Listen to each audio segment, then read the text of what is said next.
We are also learning more tonight about the female jihadi involved in that 7-hour standoff with police the other night, during which thousands of bullets were exchanged and 3 suspected terrorists were killed.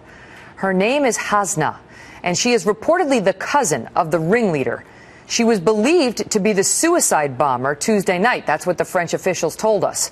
But now they're saying she was not a suicide bomber, but was indeed killed by the blast and was part of the group inside. Listen to this dramatic exchange she had with police moments before she died.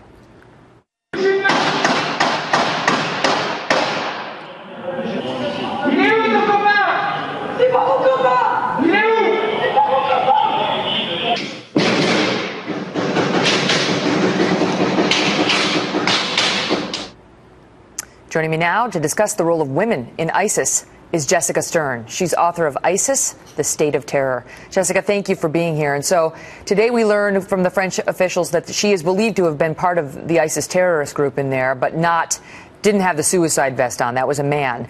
However, the use of women in ISIS is growing. And how exactly are they using them?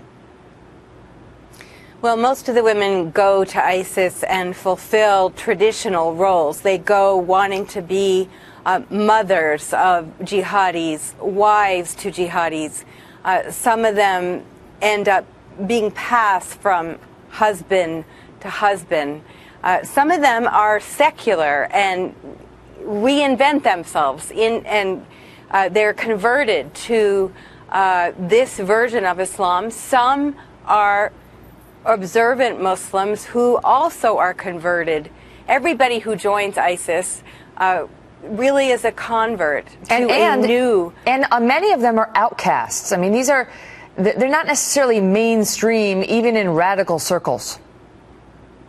Well, what we're finding is that there's no one picture of who joins. I mean, I think if there's one thing we could say about all of them, they're young women who want to reinvent themselves, but some are outcasts.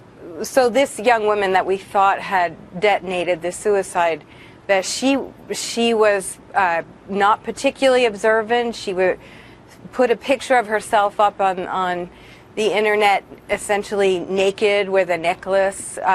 She apparently was a drinker. We also know there are, on the other hand, very successful secular girls who have been recruited by into ISIS. So it's a chance to sort of say goodbye to your former lifestyle and say hello to Allah. But you tell me, because when I look at the recruiting materials here and the way they treat women, they promise them the wives. The fighters get promised wives, which could mean it's basically a chance for sexual intercourse, even if you don't marry the woman. And the women are promised the joys of religious reading, math, and natural science at age 7 until they have to switch over to being taught only Islamic history by age 13.